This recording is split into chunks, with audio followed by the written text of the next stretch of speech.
La 10e édition du programme Gouvernement La Caillou, co-présidé par le Premier ministre Lamotte et le Président de la République, a eu lieu le week-end dernier sur l'île de la Gonâve. Et au cours de cette rencontre, qui a réuni plusieurs ministres, le gouvernement s'est engagé à venir en aide aux habitants de l'île. Suivez les explications d'Abel Nazer, coordonnateur du programme Gouvernement La Caillou. Suite à dialogue, ça, il y a une liste de 32 engagements que le gouvernement prend à travers différents secteurs. Au niveau agriculture, le ministre de l'Agriculture, M. Thomas, il prend engagement pour mettre sous pied 2 magasins de pêche dans la Gonâve avant le mois de novembre 2014. Là. Nous avons un ministre paysannerie qui est même dans 4 plans spéciaux pour la Gonâve. Là, pour le mettre en mutuelle et solidarité, une espèce de coopérative pour aider et que la pêche là, les développer, que non seulement il y a une pêche pour poisson, mais il y a une pêche de crabe tout, avec pêche pour sirip tout. Donc l'autre engagement que tu as, ministre paysannerie, ministre finance et ministre agriculture, donc ils ont engagé pour mettre COB dans la mutuelle solidarité que nous sommes parlé pour coopérative et pêche. Donc ministre finance lui-même, il a pour le réunir à ministre paysannerie pour qui gens pour parler aider et mutuelle solidarité ça. Et Premier ministre lui-même beaucoup de parle et il demandé et directeur ICLBPA pour le travail sous on demande que Machan en sa galère de fait parce que il y a un problème de marché public l'autre bois. Donc UCLBP dès aujourd'hui a pour voir une équipe et pour aller faire étude pour voir comment il faut marcher pour mon l'autre bois. Donc le président de la République là, lui-même nous connaît le deviner tout.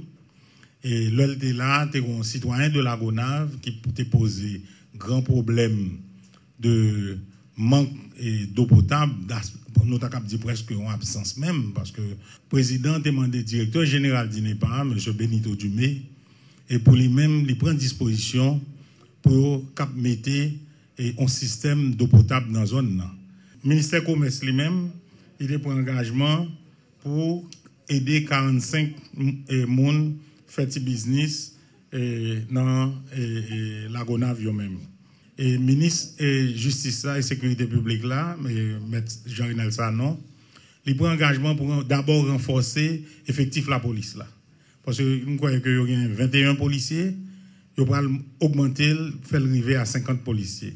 Ensuite, il y a un gros problème de santé tout, et le ministre de la Santé a pris disposition pour faire un centre de santé, la Gonâve, et même fait que centre de santé qui type dans la zone type Almis, les vins tourner ont l'hôpital communautaire de référence.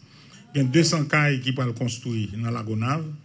Donc nous pensons que nous avons avancé, nous avons fait le mieux que nous sommes capables et pour aider les la Gonâve à l'autre vie qui est plus ou moins meilleure que les conditions que nous avons vivre. L'assignation à résidence est une mesure légale prise par un juge d'instruction. Cette mesure lui permet d'éviter la détention préventive prolongée d'un inculpé. C'est ce qu'a fait savoir le substitut du commissaire du gouvernement à la cour d'appel de Port-au-Prince, maître Jean Carvès. Rappelons que le juge Lamar Bélisaire a assigné à résidence surveillée l'ancien président Jean-Bertrand Aristide qui fait actuellement l'objet d'un mandat d'amener. Il a assigné inculpé à résidence. C'est pour éviter ce qu'on appelle la détention préventive prolongée par rapport à l'enquête la mener. C'est-à-dire que la prison ne peut pas, ou bien ne pouvait pas, ou bien ne pourrait pas précéder l'enquête. Pour cela, il prend toutes mesures restrictives par rapport à l'inculpé avant que les grandes ordonnances définitives. C'est dans ce cas moi-même, j'ai été assigné M. Duvalier à résidence. Mais dans le cas vraiment fait du juge Lamar Bélisaire, il a bien fait. Que le juge d'instruction, qu'est-ce qu'il fait? Il instruit pour le commissaire du gouvernement qui est le chef de la poursuite pénale. Il instruit sur les faits. Étant donné que le juge Lamar Bélisaire a envoyé un mandat de comparution pour l'ex-président Aristide, il ne s'était pas présenté. Le mandat de comparution est converti en mandat d'amener. Il ne s'était pas présenté.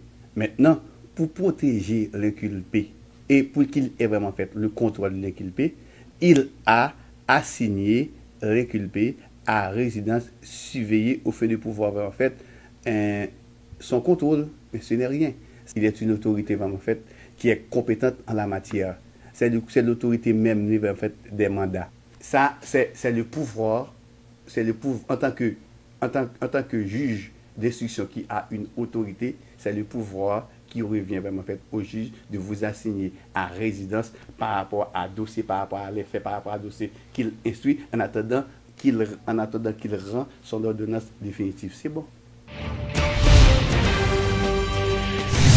Selon une annonce du porte-parole de la police nationale, Franz Lerbourg, depuis l'évasion du 10 août à la prison civile de la Croix-des-Bouquets, ayant permis à plus de 300 prisonniers de s'évader, 70 d'entre eux ont été capturés par les autorités policières. La traque se poursuit, les avis de recherche ont été lancés afin bien sûr de retrouver les autres détenus actuellement dans la nature. C'est que automatiquement que ça a été fait, il y a des mesures à l'interne qui dépendent. Côté que il y a des bases de données que nous mettons en synergie qui pour permettre que toute unité opérationnelle PNHO déjà monté en commission, ça me déclare en task force qui a un directeur central police judiciaire qui a centralisé toute l'information. Il y a tout là-dedans et moun APENA en termes d'information pour vous non seulement sur le nombre d'évadés mais suivre à la lettre avec comment la situation a évolué. Il y a un bureau des affaires criminelles, des CPJ toujours, qui a enquêté et il y a une grosse mobilisation en termes de renseignement qui est faite pour rejoindre M. Sao. Le département est tout impliqué sérieusement dans le travail là. Il y a un département qui bat, bon, malheureusement, il y a beaucoup réagi. Mais au fait, toute la police là, toujours mobilisée sur question ça, bon, naturellement, il est toujours plus difficile pour remettre les gens dedans que pour l'évasion, on fait 327 mon évacué d'un coup. Mais nos patients, ils ont payé graduellement fait travail là, même gens que nous avons fait après le 2 janvier. Nous confirmons qu'aujourd'hui, nous avons 76 personnes depuis le que elle a passé 10 août là. C'est environ un mois et quelques jours. Nos patients, mais nous avons payé graduellement, voici que tout monsieur a rentré en dedans ces lieux.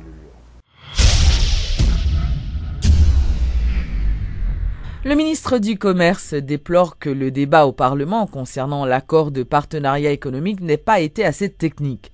Selon lui, les pertes en termes de taxes que l'application de l'accord entraînerait seraient très largement compensées par les investissements étrangers dans le pays pour peu que les entreprises haïtiennes se mettent à niveau. Il regrette que les parlementaires se soient focalisés sur l'aspect libéralisation des échanges sans avoir analysé le document en profondeur. C'est pas vrai que mondialisation ou bien que accès à marché, ouverture de marché sont mauvais bagages que liés si pays au compte ça peut faire. Souvent et c'est ça qui fait que Haïti pendant tout le temps ça a perdu en pile opportunité parce que débat pas jamais fait, discussion pas jamais fait et il y a des gens qui campent sur des positions qui pas même des positions idéologiques, c'est des positions comme des positions qui pas idéologiques, qui pas scientifiques. Yo parle de libre-échange et même temps il a parlé de néolibéralisme, c'est un coup que le gouvernement ça a venu pour écraser l'économie. Alors que justement, c'est essayer de mettre de l'ordre dans un désordre épouvantable qui créé depuis 1996 que Haïti cassait tout le système tarifaire.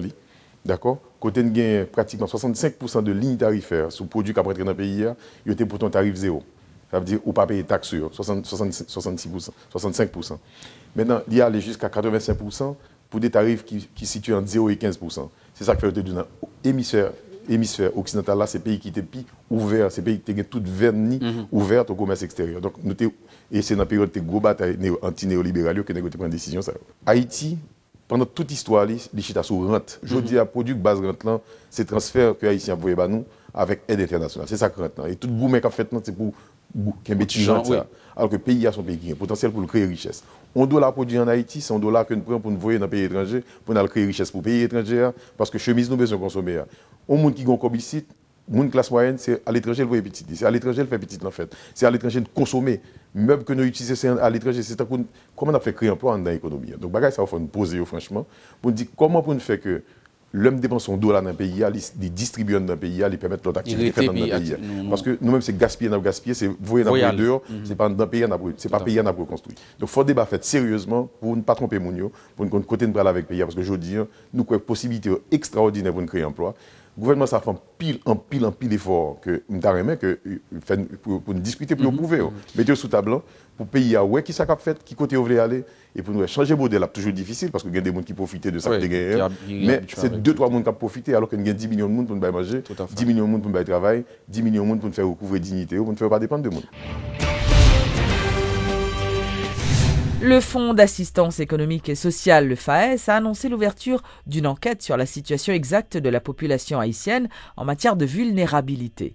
Selon le directeur général du FAES, Klaus Eberwein, cette enquête permettra de définir une carte de pauvreté en Haïti. On a fait une enquête socio-économique qui commence déjà à plusieurs côtés, qui fait dans plusieurs communes et plateaux central, qui fait dans NIP, qui a fait Cité Soleil côté que à travers l'enquête ça, on connaît exactement réalité de pauvreté. Donc on connaît caille par caille qui niveau de pauvreté au monde qui dans caille ça, qui niveau de pauvreté ça à côté là par rapport à un algorithme que nous sortis avec un formulaire de questions. Et bien qu'on a son gros nouveauté puisque l'enfin avec bagay ça que nous avons déjà gagné Haïti depuis longtemps. L'enfin avec nous connaît exactement qui est-ce qui est plus pauvre, qui est-ce qui est moins pauvre. Donc petit budget, petit parti ça que le gouvernement a alloué à l'assistance sociale à parler vraiment ça besoin là. Et qu'on y a l'autre partie qui alloué pour des actions gouvernementales à caractère plus durable, mais il parle aider l'autre couche de population qui est même déjà plus haut. Donc ça c'est une plus grosse nouveauté que nous avons fait là, mais c'est au fur et à mesure qu'on va aller sous terrain, qu'on va pas ajuster. Puisque en pile dans le pays qui lance le programme, ça a déjà ça a relé la corde de la pauvreté. La corde de la pauvreté au niveau des ménages. Nous-mêmes Haïti pas de jamais. Nous-mêmes en Haïti, nous avons une corde de pauvreté au niveau macro qui est juste dit nous que 80% de monde pauvre dans le pays. On ne sait pas qui côté qui est sûr, ou juste pas qu'on est. Mais qu'on est, nous allons entrer plus profondément au niveau de code de pauvreté, ça, pour qu'on est au niveau du ménage, l'un dit ménage au niveau de famille. Qui est-ce qui est pauvre, qui est-ce qui est moins pauvre, qui est-ce qui n'est pas pauvre du tout, pour nous connaître qui est-ce pour nous aider, pour l'un aider, nous aller dans le monde qui n'a pas besoin.